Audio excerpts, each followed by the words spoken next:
We want to welcome you to another little broadcast summary message of our meeting this morning in church. We're really enjoying being back in church, back in the building, but we understand that there are those who just quite can't get out yet to the meetings, or are still that bit apprehensive about coming to the meetings.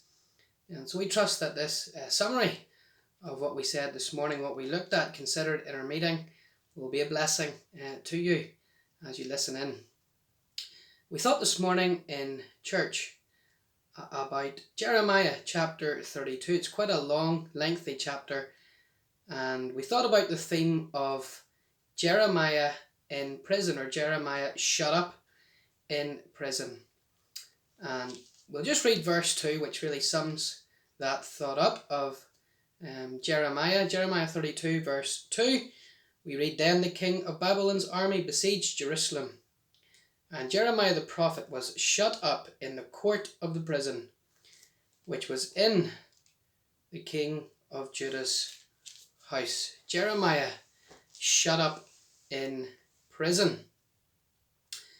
In 1947, there was a media missionary named Glenn Chambers, and he was boarding the plane, and he was going to be a media missionary in Ecuador, trying to really broadcast the gospel through means of media. He got on board the plane, but unfortunately he never even made it to Ecuador. That plane, it spiraled out of control and it crashed. Whenever he was in the waiting area waiting to board his plane, he decided he would write his mother back at home a letter. And he fumbled about, he got some paper, and he wrote this word in block capitals, large block capitals: "Why? Why?" And he wanted obviously to explain to his mother why he was going to Ecuador to be a media missionary, and he wrote her a letter, small letter underneath those letters, "Why?" But of course he got on board the plane, and the plane sadly crashed. You can imagine his mother absolutely devastated, as any of us would be. Her son, he was going to serve the Lord, and yet her son passes away tragically and never really gets to fulfill his calling, or so-called calling. And so she's devastated, and what actually happened was that letter, or that piece of paper that Glenn had wanted to write to his mother, was found and was sent to his mother, just as news had broken of Glenn's passing away. So you imagine Glenn's mother opening up this letter, heartbroken about the passing of her dear son,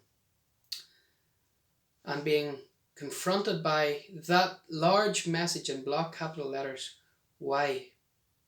Why?" And I'm sure Glenn's mother was asking that question.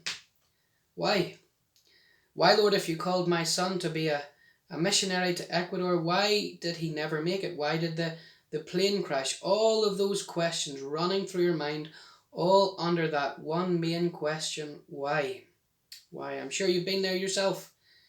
Things happen in life, trials come your way, and you question the timing of them, perhaps. You question, perhaps like Glenn's mother, why? Well, I believe in Jeremiah chapter 32, Jeremiah would have been asking that question. Why? Why, Lord? Jeremiah chapter 32, we read that verse 2 together, that Jeremiah was shut up in the court of the prison. Jeremiah was in prison. Why was he in prison? He was in prison for essentially doing what God had asked him to do. God had asked him to preach to the nations, to speak to the house of Israel as well, to tell them of their sin and their iniquity, and if they wouldn't turn from their sin, that they would be punished under the hands of the Babylonians. But the king didn't like this, the king of Judah. He didn't like Jeremiah telling the people that another king would come and would ransack the south of Israel, Judah. What did he do? He shut him up in prison. Then on top of that, from verses 6 to 15 of Jeremiah 32, God asked him to do something very, very strange. To buy a piece of ground in Israel. And this was strange because he knew that Israel was going to be ransacked. It was going to be taken by the Babylonians. So I believe that Jeremiah, at the start of chapter 32, in those opening first 15 verses, Jeremiah was asking this question: why? Why, Lord? Why is this happening to me? Why are you asking me to do this right now? Why? And yet in the midst of this, Jeremiah, he calls upon the Lord. Verses 16 and 17, he then begins to bring all of this to the Lord in prayer.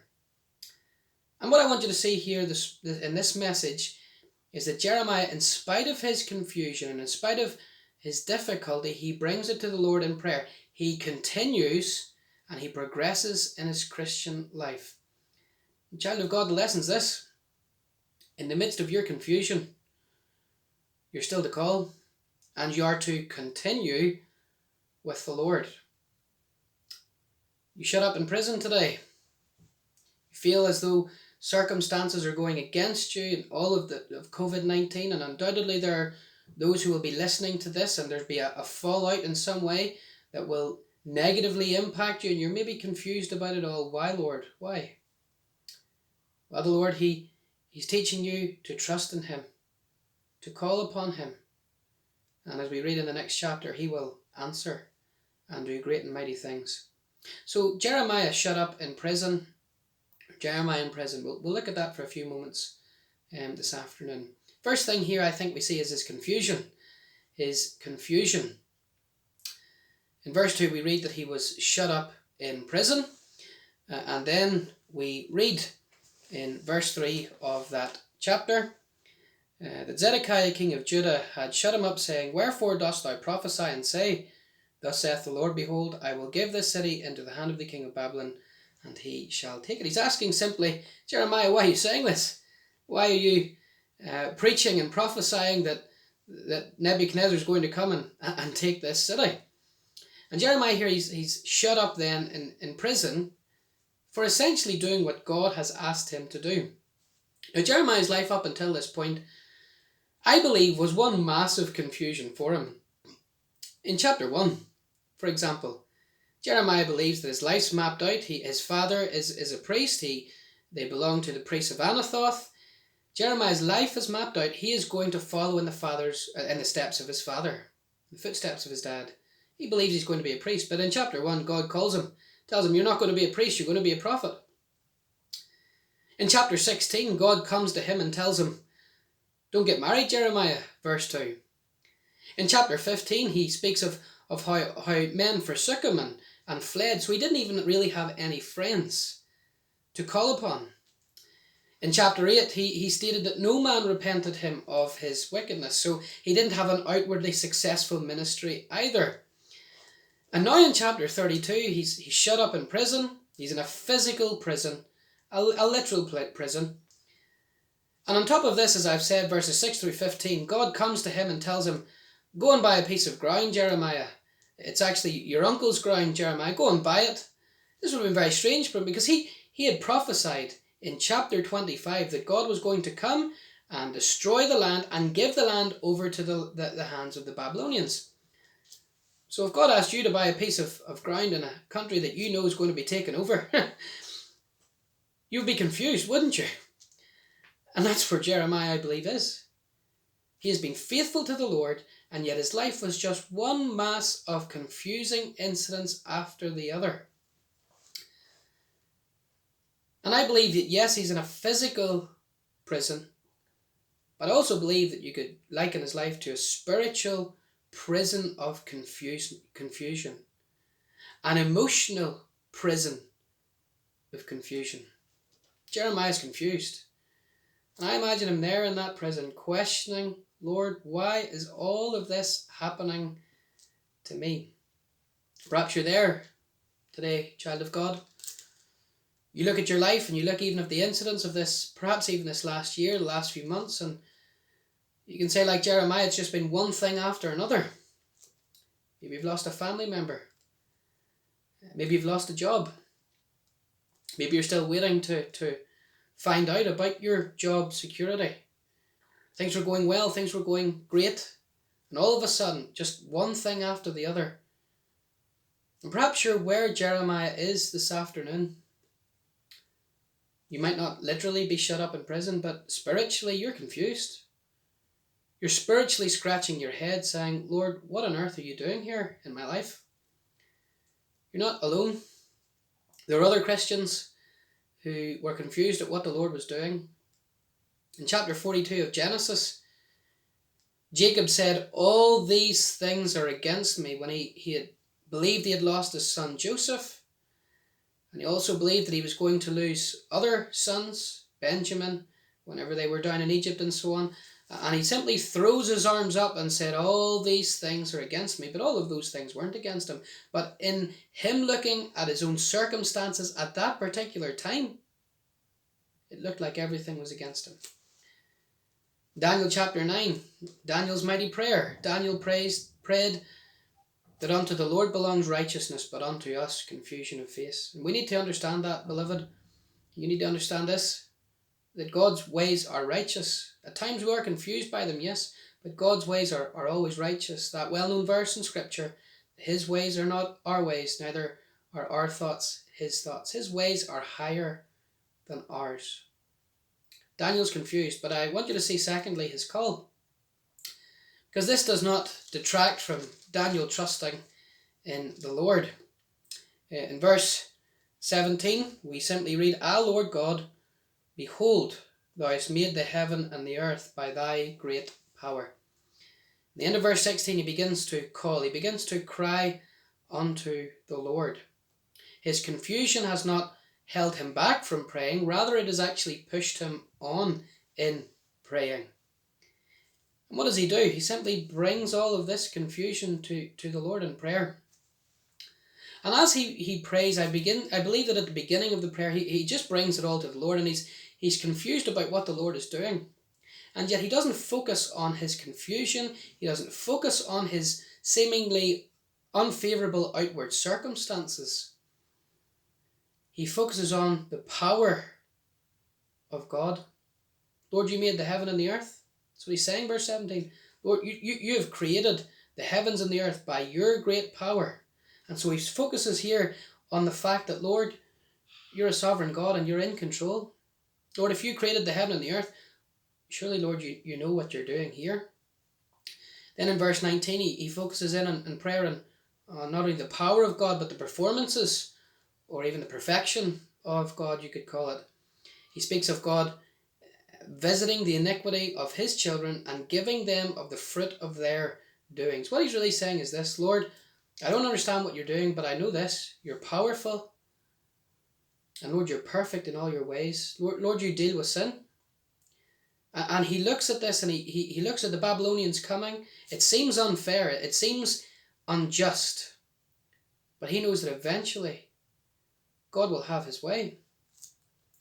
And so I want you to see that throughout this prayer, as he calls upon the Lord, he focuses on the Lord and some of his attributes. And this then helps him in prayer to kind of understand what the Lord is doing. Lord, he's still confused now. He's still confused about it, his present circumstances. But he said, Lord, you're all powerful.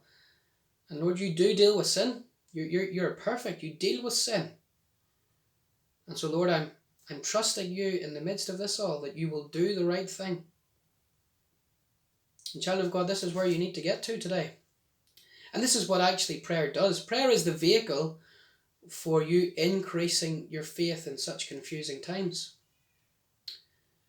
Prayer, as the hymnist tells us, it climbs the ladder that Jacob climbed.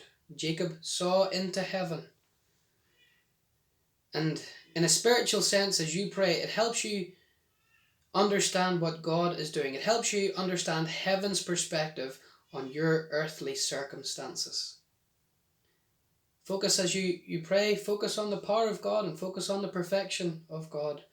Yes, you bring all of your confusion to the Lord, but as you focus in on who he is, the fact that he's all powerful and the fact that he is perfect and he will do the right thing, you can trust him then, can't you?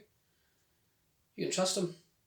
Psalm 70, I think it's verse 1, tells us that the psalmist trusted in the Lord. He then asks him not to be put to confusion.